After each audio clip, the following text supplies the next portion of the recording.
sejahtera bagi teman-teman pendengar semuanya.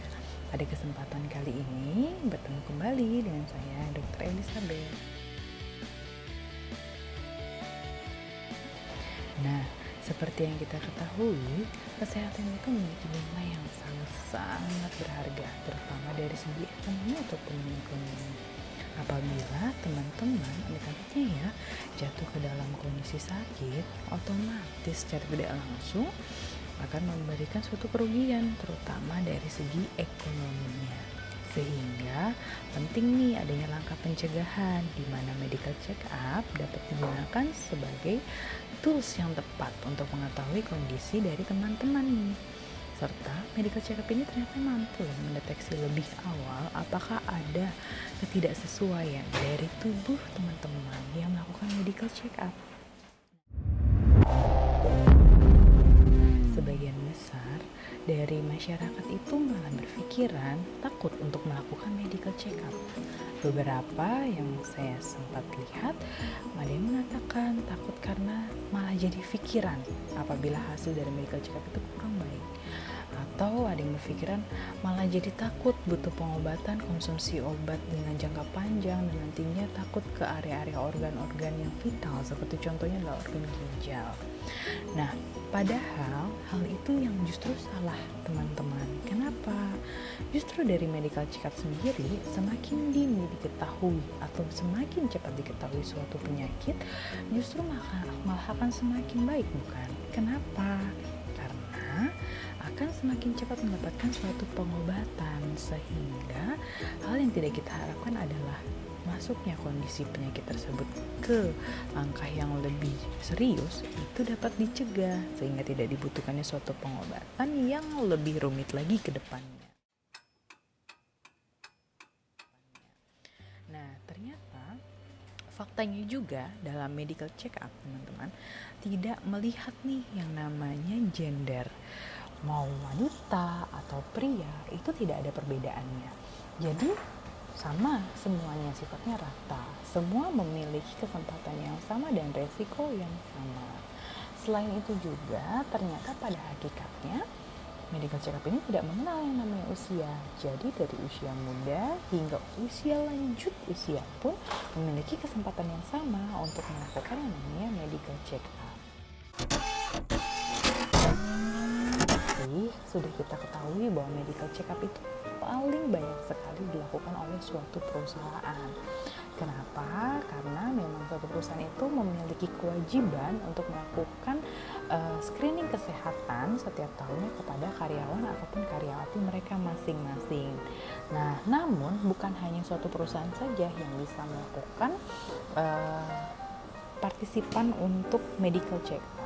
Justru medical check up ini sendiri juga bisa dilakukan dengan tujuan follow up terhadap penyakit sebelumnya, mungkin penyakit kronis seperti kondisi jantung ataupun hipertensi, metabolik seperti diabetes mungkin yang tidak terkontrol, atau ada juga yang digunakan untuk persiapan dari operasi, atau mungkin pemeriksaan bagi kaum yang lanjut usia atau geriatri, atau bahkan ada beberapa di era sekarang sebagai persyaratan dari masuknya suatu jenjang universitas ataupun terkadang sebagai keanggotaan dari suatu asuransi. Dan ada juga untuk perusahaan-perusahaan sebagai syarat utama untuk calon karyawan ataupun karyawati mereka. Nah, saya akan memberikan sedikit informasi dari yang paling tersering harus dilakukan selama sebelum medical check up bagi partisipan. Yang pertama, sering pasti didengar yang namanya berpuasa. Nah, berpuasa ini biasanya dari kita sebagai seorang medis mengharapkan minimal adalah 8 jam, di mana ada beberapa juga pemeriksaan yang lain meminta dengan idealnya sekitar rata-rata 10-12 jam. Pada intinya, untuk berpuasa ini sendiri yang diharapkan adalah partisipan benar-benar minimal di 8 jam itu tidak masuk konsumsi makanan atau minuman apapun kecuali hanya air putih saja. Itu pun tidak boleh diberikan perasa apapun. Jadi benar-benar air putih murni. Selain itu, tidak boleh ada yang dikonsumsi hingga diambilnya sampel dari pemeriksaan yang akan dilakukan selama medical check up. Nah, selain itu juga, apa sih yang perlu diperhatikan dari teman-teman semuanya? Biasanya dalam medical check up yang perlu diperhatikan itu adalah penggunaan dari aksesoris, terutama aksesoris-aksesoris yang berbahan dari logam. Sebab dalam pemeriksaan medical check up terdapat beberapa yang diberikan efek apabila peserta tersebut melakukan medical check up dengan penggunaan aksesoris berbahan logam. Contohnya apa? Seperti pemeriksaan ronsen, pasti terutama yang teman-teman yang wanita ya pasti sudah tahu, itu juga akan mempengaruhi. Kemudian pemeriksaan dari jantung seperti ekokardiogram, elektrokardiogram maksud saya, atau EKG, itu juga sama.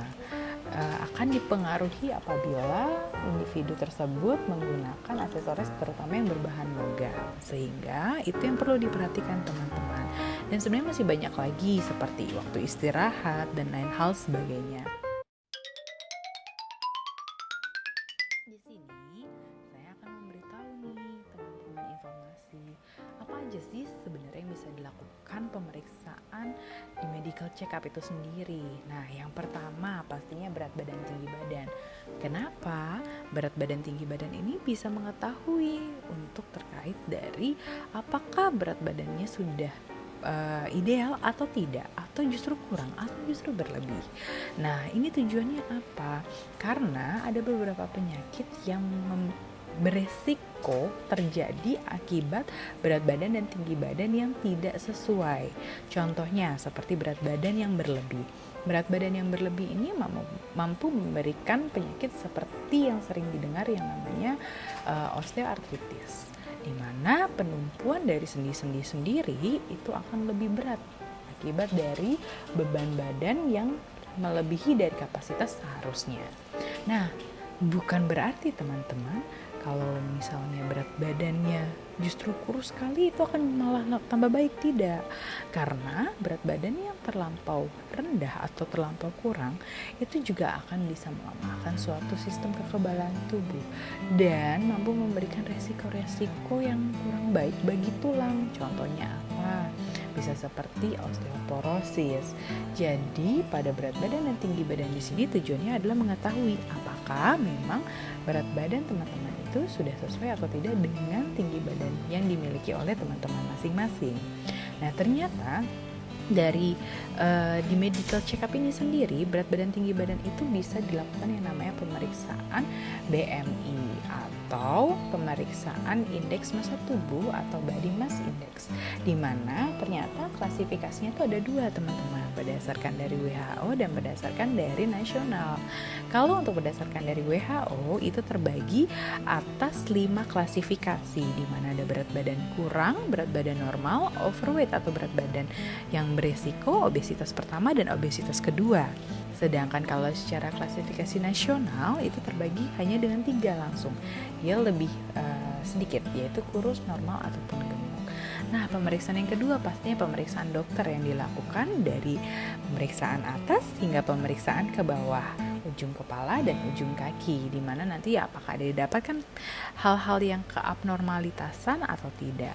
Kemudian pastinya pemeriksaan mata yang bisa dilakukan adalah pemeriksaan kondisi visus, baik secara alat ataupun hanya secara gambaran saja yang dilihat oleh peserta dari medical check up.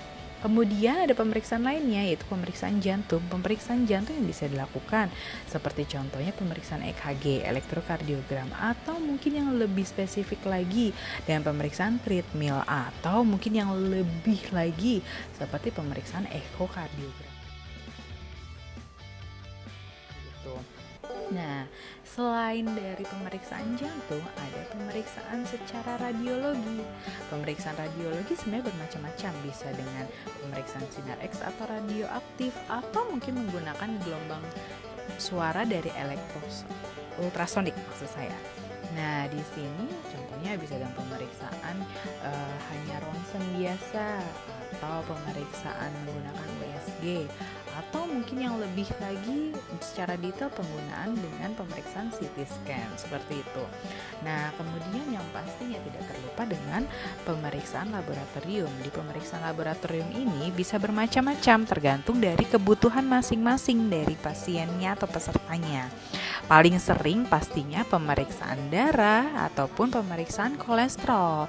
Nah, ini tujuannya adalah untuk men-screening nih apakah memang kondisi dari teman-teman itu baik atau tidak. Dan penting atau tidak? Pastinya penting karena untuk mengetahui kondisi apakah memang tubuh teman-teman semuanya dalam kondisi yang fit atau memang butuh adanya suatu pengawasan tersendiri.